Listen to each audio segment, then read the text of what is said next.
Muy buenos días, tardes, noches. Soy Santiago Alamilla. Esto es Políticamente Incorrecto desde Sol, Yucatán. El día de hoy tenemos como invitada, una invitada muy especial que va a platicarnos sobre su carrera política y sus aspiraciones. Es la primera persona inscrita ya oficialmente y además la única mujer, al parecer, en lo que será el proceso electoral del próximo año, del 2024, para contender por la gubernatura del estado de Yucatán. Tengo el gusto de presentarles y que nos acompañe el día de hoy la diputada Vida Gómez Herrera, de Movimiento Ciudadano. Vida, diputada. Hola, hola. Bienvenida. Muchas gracias por la invitación. Lista para platicar. Qué bueno, excelente. Antes de que comencemos a hablar un poquito de lo que vamos a hacer, lo que vas a plantear en tu propuesta, en tu plataforma para poder contender, platícanos un poco. ¿Cómo llegas a Movimiento Ciudadano? ¿Qué estabas haciendo antes? Mira, yo, vamos a hacer un resumen muy rápido. Yo vengo de una familia de aquí de Mérida, que ni mi mamá ni mi papá estaban inmersos en nada político. De hecho, cuando les dije quiero estudiar Ciencias Políticas y Relaciones Internacionales, sí fue como, pero ¿y por qué no? Y tomo la decisión de participar, además de mientras estaba en la licenciatura decidí participar. Yo hice un análisis, estamos hablando de que hace algunos años el acceso que había a internet increíblemente es reciente, no es de hace mucho tiempo para atrás, y yo empecé a investigar en distintas plataformas. Para ese momento eran páginas de internet, y los que tenían página en esos tiempos, cuáles eran sus estatutos. Y después iba a eventos a ver desde lejos, ¿no? Ahora sí que sin invitación, sino desde lejos a ver cómo se daban estos eventos y a ver realmente de qué se trataba esto que llamábamos política, ¿no? Y ahí es el primer elemento que me parece importante. Política hacemos todos los días. Ahora, participación política inmersa en algún movimiento o partido político es un tipo de política, pero no es la única, ¿no? Es correcto, sí. Y esto me parece muy importante porque hace unos días estuve con unos jóvenes que van a votar por primera vez, que son simpatizantes del Movimiento Ciudadano, y me hacían varios planteamientos que llevan a esta reflexión de cómo ellos hoy hacen política, porque dicen, me levanto a las 5 de la mañana para poder alcanzar el transporte público y llego y no llega mi maestro a dar la clase. Entonces ellos se frustran y dicen no. Entonces tomaron medidas, recolectaron firmas y una serie de acciones, y eso también es hacer política, ¿no? Y decido participar. La verdad es que tuve la gran ventaja de que al estar estudiando Ciencias Políticas y Relaciones Internacionales y además ponerlo en práctica, encontrar muchas puertas abiertas. Yo he trabajado en el ámbito municipal, estatal y federal en áreas relativas a juventudes, a derechos humanos, de transparencia e incluso de salud. Es uno de los rubros de los que más me apasiona hoy el tema de la salud. Conozco profundamente el tema porque a nivel federal tuve la oportunidad de ver cómo se llevaba a cabo, específicamente en lo que tiene que ver con la atención al derecho ambiente. Y después de estar inmersa en esto, viví 4 años en la Ciudad de México, incluso precisamente por incursionar en el gobierno federal. Y después de estar inmersa todos estos años, desde los 17 años, hoy tengo 35, en toda la actividad pública, participado y conozco los procesos electorales, por supuesto de Yucatán, pero también de todo el país, ¿no? ¿Cuáles son las diferencias de las campañas que se hacen aquí, que se hacen en el norte, por ejemplo? Y después de toda esta experiencia y años ahora sí que de incursionar en política, llega una etapa en mi vida que me tengo que dar una pausa. Después del 2018 se enferma mi papá de cáncer de un momento a otro y ya bastante avanzado en ese momento, y tengo que dejar todo a un lado para concentrarme al 100 en él, en la familia y en la empresa de la familia. Y bueno, a partir de ese momento pongo una pausa que hoy agradezco muchísimo a la vida haberla puesto, porque creo que si algo me tiene siempre con los pies en la tierra es el contacto a ser normales. Es decir, pareciera que en política estamos obligadas o obligados a que haya una diferencia entre lo que eres y tu trabajo. ¿Cuál es la diferencia con el trabajo de alguien que atiende una gasolinería o que trabaja en algún centro comercial? Ninguna. Y yo agradezco esta etapa porque me acuerdo perfectamente estar de repente en casa con las trabajadoras y trabajadores de la empresa y que en el Congreso se estuvieran discutiendo unos temas y que para ellos y ellas esos temas no les hicieran sentido. Decir, ¿por qué están hablando de eso si eso no es prioridad en el Estado? Y en ese momento me hacen la invitación para participar en Movimiento Ciudadano. Me invitan a participar en distintas plataformas, pero a la invitación a la que accedí a ir a una reunión fue a Movimiento Ciudadano, fue una invitación nacional con el senador Dante Delgado. Escuché al senador con mucha atención, después investigué a Movimiento Ciudadano, después comparé ambas cosas con lo que se estaba haciendo en el Senado y en la Cámara de Diputados por quienes eran parte del Movimiento Ciudadano y vi congruencia. Me sentí cómoda, me sentí que era una plataforma que sí me podía representar y que era congruente a lo que soy, que creo que eso es lo más importante.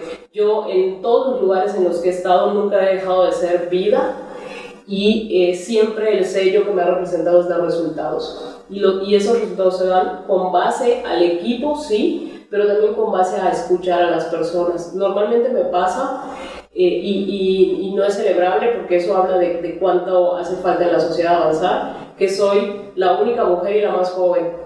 Entonces, imagínate trabajar en un área central antes de tener 30 años y con pura gente de distintos estados del país. Pues era como, ¿y esta persona cómo llegó aquí, no? Y que sí te cuestionen por estos dos elementos. Entonces, venía yo de todo esto y me invitan, la verdad es que me invitan también a competir en el proceso electoral del 2021 y yo no me sentía lista porque estaba todavía, insisto, pasando este momento personal, después fallece mi papá y bueno, en muchas cosas yo decía, en este proceso no me siento todavía lista para participar y dije, pero ayudo a que salga el proceso de Yucatán. Yo entro en diciembre del 2020 a Movimiento Ciudadano y pasó de ayudo a coordino y el reto de, pues insisto, llegamos diciembre, en enero ya estábamos registrando precandidaturas y ya arrancaba el proceso electoral meses más tarde. Fue un reto importante que consolida todos esos años de experiencia porque Movimiento... Además tienes una maestría en Administración Pública. Tengo una maestría en Administración Pública. Además, déjame decirte que el Movimiento Ciudadano de Yucatán no tenía registro, no había tenido registro y la última elección estatal, la del 2018, Movimiento Ciudadano había hecho alianza con el PAN y ahí también es una primera lección importante para los partidos políticos. ¿Qué me encuentro cuando llego a Movimiento Ciudadano? Que yo iba a municipios y me decían, y ahora sí vamos a poder usar la marca y el logo de Movimiento Ciudadano, y yo les decía, ¿cómo que ahora sí? Eso que tú estás comentando ahorita es algo que me gustaría profundizar un poquito más. Movimiento Ciudadano aquí en Yucatán había tenido, era prácticamente una sucursal del PAN, le hacía el trabajo sucio al Partido de Acción Nacional. Sus representantes pues eran personas perfectas y totalmente ligadas con Acción Nacional, como era Silvia López Escofié y Milagros Romero, que inclusive fue diputada del 4º distrito, postulada por el Partido de Acción Nacional. Cuando hay fue un rompimiento el que hay dentro de MC, se incorpora la exgobernadora Ivonne Ortega, y obviamente pues estas personas ya no encontraron cabida y se fueron solas, al menos es lo que nosotros vimos, y se renuncian y se vuelven a pegar al partido donde nunca salieron, que fue el Partido de Acción Nacional. Esta transición, que es la que tú comentas, ¿fue ríspida? Mira, yo nunca tuve oportunidad de platicar con ninguna de las personas, al menos que encabezaban la dirigencia anterior. La verdad es que yo no tengo ninguna diferencia con ellas como personas. De hecho, si tú analizas esa etapa, yo jamás di una entrevista para referirme mal de ellas. Por el contrario, creo que cada quien toma sus decisiones. Ellas deciden no seguir el Movimiento Ciudadano por las razones que fueren y se apartan. Invitamos a seguir a muchas personas que estaban en ese momento acompañándolas. Varias de esas personas sí se quedan en el Movimiento Ciudadano. Pero parte de lo que yo viví en los municipios era eso, ¿no? Yo recuerdo perfecto, por ejemplo, en Mocochá. Llegué a una reunión y me decían, pero es que en el 18 no nos dejaban ponernos una playera de Movimiento Ciudadano. pero pues íbamos en alianza, ¿no? Y sí, pero no, o los eventos tenían que ser con logo de PAN. Entonces, más allá de cualquier dirigencia como persona, yo creo que al final las alianzas terminan matando las identidades, ¿no? Para que uno se pueda ver, ahora sí que vislumbrar, tienes que estar aparte para que la gente conozca tu plataforma, tus ideales, y creo que todo al final se ha acomodado para eso, porque cuando llegamos en el 2021, que fue la primera elección sin ningún tipo de alianza, no nos fue mal. Logramos el registro, la ciudadanía nos dio la confianza y después del 2021 a la fecha se dice fácil, pero Movimiento Ciudadano es el único movimiento político en Yucatán que no ha perdido puntos porcentuales, por el contrario hemos crecido, y lograr eso cuando la ciudadanía está tan harta y con justa razón de estar viendo por todos lados un año anticipado de campañas, no es sencillo, pero ha sido con base a la congruencia. Y sí, ahí está mi primer análisis, es que la transición no fue fácil porque las estructuras sí se preguntaban este tema de, pero de verdad no van a ir en alianza. Y durante estos 2 años ha sido recurrente que me preguntaran, ¿en serio, no van a ir en alianza? Y creo que ahora con el registro ya quedó muy sentado el que no. Y además, en un momento vamos a pasar al tema local, pero Movimiento Ciudadano a nivel nacional ha mantenido esa independencia, ¿no? Inclusive ya anunciaron desde muy temprano en este proceso, que empezó muy pronto, este proceso nacional empezó demasiado temprano, pues la alianza PRI-PAN, que no iba a pensar, ¿no? PRI-PAN-PRD contra la alianza Juntos Hacemos Historia, PT Verde Morena, y Movimiento Ciudadano se quedó en el centro y dijo, nosotros vamos solos, ¿no? Siempre han dicho que van solos. Precisamente tuvimos hace unos días acá a Alejandro Cuevas, que igual manifestaba eso, que el ir solos pues les da una identidad, ¿no? Sean muchos o sean pocos, las personas que voten por el partido pues están convencidos de que están votando por esa opción. Entonces, de ahí llegamos un poquito al proceso local. Vas a ser la única mujer que va a contender en esta ocasión por la gubernatura de Yucatán. Por un lado tenemos a Renan Barrera con el PRI y el PAN, y por el otro lado vamos a tener a Joaquín Díaz por Morena, PT Verde. Tú vas a ser de Movimiento Ciudadano la única mujer en esta competencia. ¿Cómo te sientes al respecto? Bueno, me encantaría que fueran más.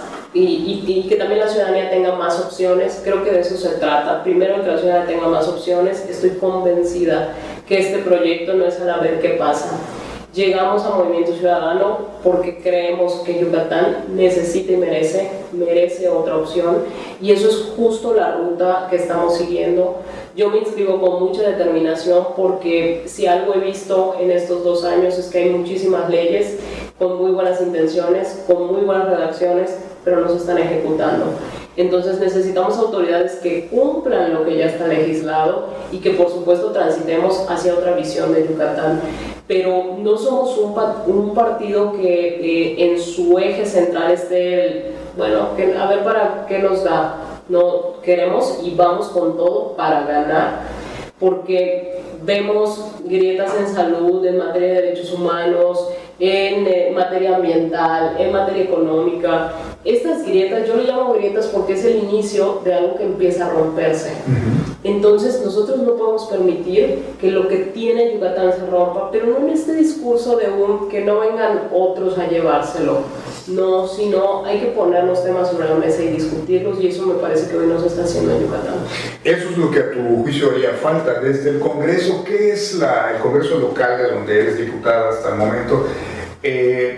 ¿Cuál es la aportación que tú consideras que ha sido más importante de tu presencia en el actual Congreso? Bueno, en realidad es que son muchos temas. Vamos a empezar por participación ciudadana.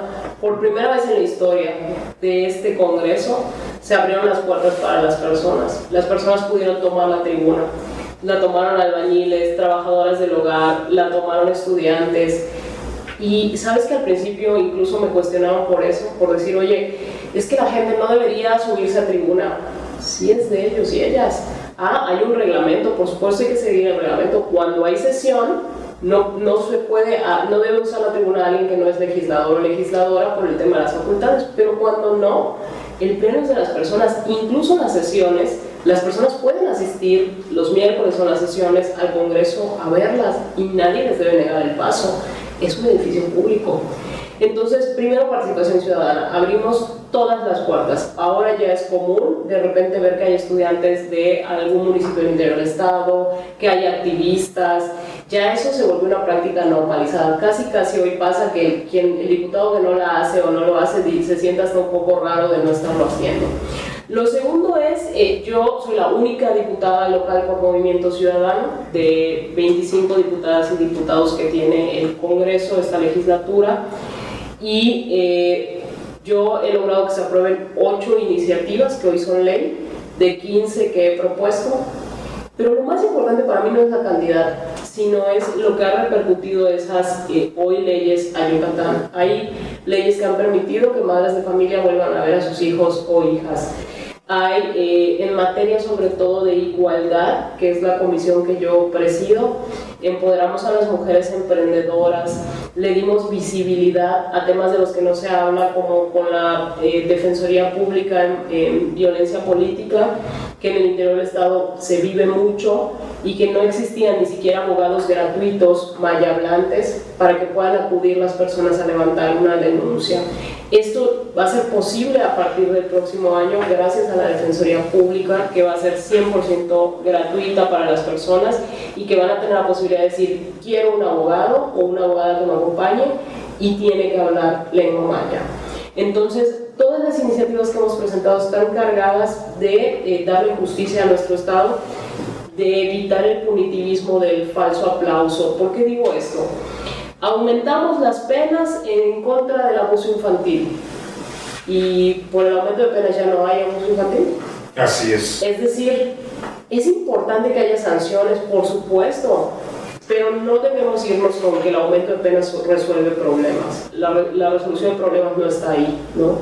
Entonces, estas visiones las hemos contagiado al interior del Congreso para las trabajadoras del hogar, el hecho de que se empadronen, que pueda haber programas específicos para ellas que también sufren discriminación, que sufren violencia. Algunas de ellas me contaban cómo en la pandemia, por ejemplo, les daban un trato diferenciado por el hecho de pensar que podían contagiar. Bueno, muchísimas situaciones que vive la población, ¿no? Entonces todas han estado cargadas de esta fuerza. Hemos sido oposición responsable. ¿Qué significa esto? No hemos permitido y no nos hemos quedado callados o calladas ante injusticias como el aumento del predial, como el caso del ISSSTE, como el Poder Judicial con el aumento de magistrados y no aumento primera instancia. Entonces, el aumento de diputadas y diputados locales. 35 ya para hemos 100 millones de pesos más lo que cueste la remodelación del edificio. Por supuesto que no me he quedado callada, he levantado la voz, pero también cuando han habido cosas positivas para el Estado, he votado a favor, sin importar quién las proponga. Entonces, hemos hecho este trabajo también muy fuerte. En la glosa no es un ejercicio nada más de pasarela de funcionarios. Yo realmente he cuestionado a los funcionarios, le he preguntado al secretario de Fomento Económico cuáles son los acuerdos, hagan públicos los acuerdos con los que las empresas vienen, porque si en los acuerdos hay mano de obra barata, entonces ¿para qué los queremos y para qué las queremos, no? Es realmente el estado de Yucatán, porque a nivel nacional se le publicita y se le anda ahí motivando para que venga por el tema de la seguridad, pero realmente el estado de Yucatán es un estado seguro, de verdad, es un estado donde no pasa nada, es un estado realmente donde cualquier empresa, cualquier persona puede venir a establecerse de manera tranquila, o hay una serie de situaciones de seguridad que están subyacentes. Me refiero a lo siguiente: a pesar de lo que se dice, pues el estado de Yucatán está catalogado a nivel nacional como donde hay mayor problemas con las policías, por ejemplo. Los policías tienen muchas quejas, muchas denuncias de lo que hacen. En el caso de Mérida, pues ya es una situación que se ha salido un poco de control con el tema de la policía de la ciudad. Realmente, desde la visión del Congreso, de una posible gobernadora del estado, ¿el tema de seguridad está resuelto, diputada? tenemos que ampliar el término, porque la seguridad implica muchas cosas, ¿no? Por ejemplo, yo en las conferencias y foros a los que me invitan, siempre primero le pregunto a la gente, ¿quiénes de los que están aquí han sufrido o han sido víctimas de algún delito? Levantan la mano casi todo el auditorio normalmente, y luego, segunda pregunta, ¿quiénes han denunciado? Levantan la mano más o menos la mitad del auditorio. Y la tercera pregunta es, ¿cuántas de esas denuncias, desde el punto de vista de ustedes, han avanzado? ¿O cuántas de esas denuncias realmente han llegado a buen término? No levantan la mano a nadie. Entonces, tiene que ver con la seguridad, pero también tiene que ver con lo que pasa en la fiscalía, pero también tiene que ver con lo que pasa en la primera instancia, es decir, con los jueces, con las juezas. Tiene que ver con lo que pasa antes de que se cometa el delito, tiene que ver con la forma en la que hoy se levanta una denuncia. Te voy a poner un ejemplo muy sencillo. Cuando alguien es víctima de un delito, lo primero es que tienes que ir a la fiscalía a poner tu denuncia. Oye, pero si el policía ya está en la puerta de mi casa, ¿por qué no la investigación empieza desde ese momento y el policía tenga la facultad de levantar una denuncia? Para que si te roban una bicicleta, a lo mejor el que la robó está a 2 calles. En lo que tú vas a la fiscalía, se levanta y empieza la carpeta de investigación, pues ya no va a haber nunca buen término ni tu bicicleta ni tu caso. Entonces tenemos que hacer un nuevo sistema que permita hacer las cosas más fáciles, menos burocráticas, y también ayudar a las personas que trabajan en la fiscalía. Tienen cientos de miles de expedientes y de repente me dicen muchas personas, hace falta capacitación. No, es que los están capacitando. El problema es que cuando los llevas a una capacitación y ellos y ellas están ahí sentadas pensando, mientras estoy aquí en esta capacitación se me siguen acumulando los expedientes, no avanzo en estas otras cosas que me exigen. Entonces, otro gran reto es la capacitación. Tiene que ser útil, tienen que salir realmente y prestar atención a la capacitación, estar ellos no pensando si este mes les van a pagar o no. ¿No? Tienen que tener todas las condiciones para realmente atender al público en la manera que el público lo requiera, sobre todo cuando alguien llega a la fiscalía, pues no llega por ningún tema agradable, ¿no? Entonces, estos elementos tienen que ver con la pregunta. Yo pondría otro más a la mesa. Y te voy a decir algo que me decían hace unos días por otro joven. Fíjate, él estudió ingeniería y además es contador. Me decía, Vida, tengo 2 carreras y no me da, porque no gano bien y además tengo que ser repartidor en las noches de servicio a domicilio para tratar de completar. Y me dijo, para mí este no es el mejor lugar para vivir, porque este es el mejor lugar para vivir para quienes más tienen y cada día se hace más caro. Ese es otro punto, y te agrego uno más que también tiene que ver con derechos humanos y esta visión de Yucatán que no debemos replicar, porque cada vez que decimos que Yucatán es el estado de más paz, dejamos de visibilizar a las niñas y niños que sufren abuso infantil. Esto pasa en Yucatán. La violencia familiar, somos de los estados con mayores índices de violencia familiar, es decir, quizá no sales y te secuestran, pero dentro de tu hogar estás viviendo circunstancias difíciles. Somos el estado que encabeza los índices de suicidio. Entonces, eso no es paz. Y el segundo estado con mayor agresión a periodistas. Además, entonces, imagínate que tenemos todo esto, pues a mí no me suena en nada a que sea el estado perfecto que presumimos. Entonces hay que atender todos estos temas y por supuesto tiene que haber un nuevo modelo de seguridad, de justicia y de prevención. Ese es otro tema, Mira, retomando lo que comentabas. El estado de Yucatán está considerado por el INEGI como el estado más clasista y más discriminador que hay en la República Mexicana. También es uno de los estados donde se pagan los salarios más bajos de la República. Sin embargo, existe ahora una burbuja inflacionaria porque precisamente por lo que tú comentas, han llegado muchas personas de fuera y han encarecido la vida. La ciudad de Mérida es la ciudad más cara de la República, increíblemente, pero es la ciudad más cara de la República, en donde te cuesta más conseguir la canasta básica. ¿Qué visión tiene Movimiento Ciudadano para poder corregir estos desequilibrios que se están presentando? Mira, lo que te acabo de comentar y lo que agregaré ahora son cosas que hemos impulsado y hemos levantado así la voz desde el Congreso. Y la gentrificación, que es este proceso en donde llega gente y encarece y cambia la vida de las personas, porque no solo tiene que ver con el tema económico. Hay zonas de Yucatán, por ejemplo, que ya vive gente de otros países y que han puesto sus negocios y se consumen entre ellos y ellas y no le consumen a la gente de la población. Y yo me pregunto, ¿y esas autoridades no están viendo lo que está pasando? ¿Por qué no están interviniendo para que la economía sí se active en favor de la comunidad y para que no invada, o para no invadir y no cambiar también costumbres y tradiciones, sino cómo hacemos homogéneo todo eso? Entonces, para Movimiento Ciudadano es muy claro que el crecimiento, el que lleguen empresas es bueno, no a costa del medio ambiente, que ese es un tema central. 2, no a costa de los sueldos y salarios. Nosotros, en el momento que las leyes lo permitan, vamos a hacer ahí un planteamiento en materia económica muy fuerte, que me encantaría regresar para compartírtelo, porque es tu casa cuando quieras. Estoy segura que lo que le vamos a plantear a Yucatán le va a interesar mucho. Y sabes, está surgiendo en esta etapa que la precampaña lo que nos permite es estar cerca de simpatizantes y militantes. En el caso de Movimiento Ciudadano, su base más amplia son los simpatizantes, porque para Movimiento Ciudadano la afiliación es algo, digamos, ya que nos obliga un poco el INE a hacer, pero es secundario. Pero no es prioridad, ¿no? Incluso el 50% de las candidaturas serán para personas que no estén afiliadas. Porque lo que interesa no es que vengan a afiliarse, sino que funcionemos. En lugar, antes es como los partidos políticos usan a la gente, nosotros usen ciudadanos a Movimiento Ciudadano para que esta plataforma les permita cambiar realidades, ¿no?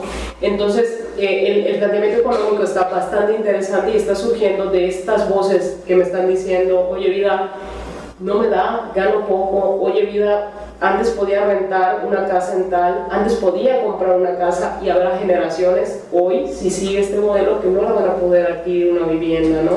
Entonces, claro que me preocupa y claro que me importa, y cuando me dicen, oye, vida, ¿sabes en qué te metiste? Sí, lo sé. Y lo sé y lo quiero resolver porque puedo hacerlo. Algo que demostramos en esta legislatura es que una persona sí puede cambiar a otras 24. Subimos a 24 a la agenda con ejercicios de presión. Yo siempre le decía a los activistas, si me acompañan lo logramos. Ninguna de nuestras 8 iniciativas es de temas, estuvo fácil, no, ninguna. De hecho, 3 de estas son referencia nacional, es decir, Cámara de Diputados y otros estados las han tomado para replicarlas. Y estoy segura que en las distintas visiones que hoy tenemos en Yucatán, la gente va a coincidir porque lo está viviendo. En el caso del tema de qué tanto tiene injerencia la exgobernadora dentro del Movimiento Ciudadano. En Yucatán sabemos que es una diputada del Movimiento Ciudadano, es exgobernadora, exsenadora, exsecretaria general de su partido, tiene una trayectoria impresionante, pero hay algunos sectores, sobre todo en particular de Mérida, que hacia allá va mi siguiente pregunta. Mérida junto con Canacín tienen casi más del 55% de la población de todo el estado, o sea, ese desequilibrio en el que se ha desarrollado el estado de Yucatán. Pero la pregunta específica, ¿qué tanta injerencia tiene para el Movimiento Ciudadano de Yucatán la exgobernadora Ivonne Ortega? Bueno, Ivonne Ortega es parte de la dirigencia nacional de Movimiento Ciudadano, es quien se encarga de hacer puente o enlaces en todo el país hacia Movimiento Ciudadano para sumar distintos perfiles. Está muy concentrada en esa operación, pero además una de las cosas que más me enorgullece de estar en Movimiento Ciudadano es la libertad que nos permite actuar. Es decir, yo llevo 2 años de ser diputada y nunca nadie de Movimiento Ciudadano a nivel nacional me ha llamado para decirme tienes que votar de esta manera. Es decir, aquí están tus estatutos, aquí están las causas y aquí está todo lo que la población nos dice. Ese es nuestro marco de acción para tomar decisiones. Yo asumo todas y cada una de las votaciones porque las hice con la gente. Nadie me bajó una línea o una instrucción. Y el movimiento que estamos construyendo en Yucatán es un movimiento de personas libres. Hay muchísimas personas jóvenes, cerca del 60% del Consejo de Movimiento Ciudadano en Yucatán, que es nuestro órgano de toma de decisiones, son personas de los 18 a los 29 años. Entonces, nos interesa una renovación política en forma, no solo tiene que ver con la edad. A mí, yo siempre, y lo van a escuchar mucho, que me refiero a la vieja política. La vieja política no es un partido, porque si fuera un partido, cuando salió uno del gobierno federal, uno del gobierno estatal y llegó otro, pues hubiéramos visto diferencia. Vemos lo mismo, porque no es un partido, son formas de hacer las cosas. Y también tengo muy claro que existe una campaña que se ha hecho negativa hacia muchos personajes en la vida pública, y yo lo que siempre les digo a la gente es que consulte lo que decimos, consulte lo que leemos, que nos ponga a prueba, porque se dicen muchas cosas y lamentablemente entre las formas de la vieja política está decir, inventar muchísimas cosas.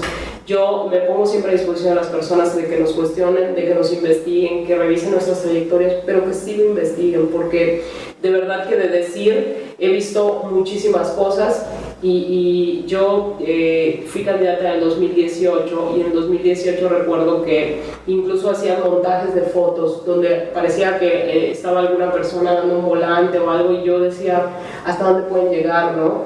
La violencia en las campañas políticas es una realidad. Es terrible. Y es terrible. Y la gente, y también sabemos que la gente de repente se harta también de eso, ¿no? De esa contaminación. Entonces, concretamente yo te diría que aquí las personas estamos por causa, por convicción, construimos desde la adversidad y la oposición. En Yucatán tenemos doble oposición, en el caso del Movimiento Ciudadano, porque el partido a nivel estatal es PAN y el partido a nivel federal es Morena. Entonces esto es un doble reto porque luchas contra dos monstruos y que si estás es por convicción, no estás por un sueldo, no estás por un puesto, estás porque te interesa Yucatán y te interesan sus causas. Y yo también lo he dicho, a ver, cuando tú saltas de cualquier partido a un partido de oposición, pues en realidad estás yendo por congruencia, pero si saltas de uno en el poder a otro en el poder y además contrario a lo que tú mismo decías, pues entonces ahí ya no hay congruencia, ¿no? Pero sí me parece fundamental también que la gente sepa que sí hay una nueva forma de hacer política y no es la que Vida dice, es la que cada una de las personas construyamos que debe ser. Y cambiar estos conceptos antiguos, obsoletos, hay que modernizar mucho también las cosas sin perder la identidad que tiene nuestro Estado. Ese desequilibrio, le llamo desequilibrio porque estamos hablando de que Yucatán tiene 106 municipios, sin embargo 2 de ellos, y que además forman parte del área metropolitana, como es Canacín y Mérida, entre los dos tienen 1.000.000, casi 200.000 habitantes, de los casi 2 millones que tiene el Estado de Yucatán. Evidentemente hay algún tema por allá que ha desequilibrado un poco el desarrollo parejo, digamos, del Estado. ¿Movimiento Ciudadano contempla esto? ¿Tiene algo bajo la manga para proponer? Y por supuesto, ¿no? Volvemos a hablar un poco de justicia con esto. El privilegio de nacer en Mérida es eso, es un privilegio. Pero ¿por qué quien nace en otro municipio no cuenta con esas mismas condiciones? Te hablo desde el transporte público, la demanda y los precios en los que consumes en Mérida o en los municipios, las cosas que puedes consumir en Mérida o en los municipios también es diferente, el acceso a salud, a múltiples temas no está equilibrado. Y por supuesto cuando hablamos de justicia tenemos que voltear a ver no solo lo que pasa fuera de Mérida, sino lo que pasa en las comisarías de Mérida, ¿no? Yo lo he dicho muchas veces, hay comisarías que solo tienen acceso al agua potable unas horas al día. Entonces imagínate tú estar en plena pandemia y ni siquiera entubada, con pipas muchas veces, y que te estén diciendo lávate las manos y que tú desde la frustración digas pero ¿cómo me las lavo si no tengo agua todo el día, ¿no? Entonces yo también hago mucho esa reflexión de, oigan, dejemos de decir que Yucatán tiene mucha agua, porque cada que lo decimos hay gente que no le hace sentido lo que se está diciendo. Pero el 95% de agua está contaminada. Está contaminada, y dos, lo que mide, por ejemplo, el INEGI es cantidad de tuberías, no si tienen agua o no. Entonces estos son elementos a poner en la mesa, y por supuesto hay muchísima desigualdad en nuestro estado y no son las mismas condiciones dependiendo de dónde naces, y eso tiene que cambiar. Vida, viene el periodo legal que es la pre-campaña y viene empatado después con la campaña. En teoría una pre-campaña pues va orientada hacia el interior de los partidos, pero en esta ocasión, ¿por qué el ciudadano debiera escoger a Vida por encima o decidir elegir a Vida y no a Joaquín y no a Renan? ¿Cuál es la diferencia, el elemento diferenciador como persona y como partido también, por lo que un ciudadano debiera de elegirte a ti? Yo creo que tendrá la ciudadanía en los próximos meses la oportunidad de conocerme a fondo, de conocer qué es lo que pienso, pero sí te quiero hacer unos contrastes que me permiten la ley en este momento. Un primer contraste es, desde enero teníamos a un presidente municipal de medio tiempo, unas horas alcalde y otras horas pues viendo qué pasa en otros municipios. Él es muy amable y eso lo voy a decir yo, porque eso de que desde enero, a veces de enero, pero del 2018, porque a eso que se ha dedicado. Lo dije yo. Y además, el alcalde, yo lo dije muchas veces públicamente, renuncia. Es válido que tengas aspiraciones, pero deja que los meridanos tengan a alguien de tiempo completo. Y de verdad era absurdo la manera en la que se burlaba de la población yendo a los municipios y aquí todos los problemas, porque con recursos del municipio. Con recursos del municipio que además yo lo que veía es en qué vehículo va, de dónde sale la gasolina. Su secretaria. Y vamos a hablar más allá de lo que dicen las leyes. Esto tiene que ver con los valores de uno. Y si uno como persona no está dispuesto a respetarse a sí mismo, ¿cómo vas a respetar a la población? Entonces, ahí teníamos uno primero, actos anticipados e ilegales de campaña. Lo nombraron coordinador de quién sabe cuántas cosas, pero ya sabíamos que iba a ser el candidato. Y la población sabe que nos vienen diciendo que va a ser su candidato desde, ¿qué será?, mayo de este año. Entonces, toda esa burla a la ley, en realidad es una burla a las personas, a toda la población de Yucatán. Enfrente, lo mismo. Es más, ellos, el modelo, se copiaron unos a otros a ver quién rompía más la ley. Bardas espectaculares, revistas inventadas. El Movimiento Ciudadano metió cerca de 90 recursos. Muchos de estos detuvieron acciones que se venían haciendo. Pero yo voy más allá de lo que marcan, insisto, las propias leyes, porque es el actuar de las personas. Entonces yo me pregunto, ¿qué podemos esperar de esas personas si se han burlado de nosotros durante todo este año? Porque de verdad la única fuerza política que no cayó en el juego, que no subió espectaculares bardas, etcétera, etcétera, etcétera, promoviendo la imagen de una persona fue Movimiento Ciudadano. Apenas arrancó el proceso electoral en septiembre, emitimos convocatorias, se hicieron las votaciones al interior, se emitió la convocatoria para elegir candidatos a gubernaturas, Jalisco, Ciudad de México, Yucatán, se hizo el registro y el 5 empezamos con la precampaña y la estamos haciendo de verdad de manera muy respetuosa con militantes y simpatizantes. Yo tengo el reto de aquí a enero de consolidar 20,000 firmas. Y te quiero decir algo, no es un proceso simulado porque yo voy a llegar, estoy segura, con más de 20,000 firmas, pero solo me voy a inscribir si tengo el respaldo de las 20,000 personas o más, que estoy segura que así va a ser, apoyen este proyecto.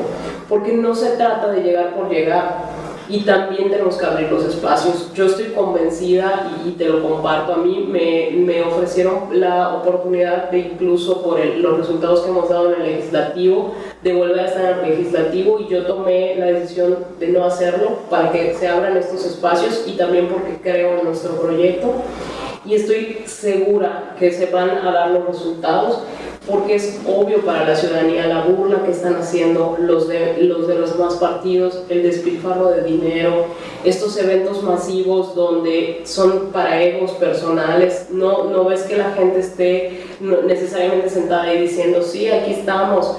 No, muchas veces es para una foto, muchas veces los usan para dar percepción, y eso ya no lo podemos permitir. Uno tiene que estar cerca. Yo lo que estoy haciendo en esta etapa de pre-campaña es estar cerca, escuchando. Y genuinamente, ¿cómo escuchas a 1,000 personas? Pues no se puede. En ejercicios cercanos, ¿cuántos? Todo lo que me lleve durante el día hacerlo.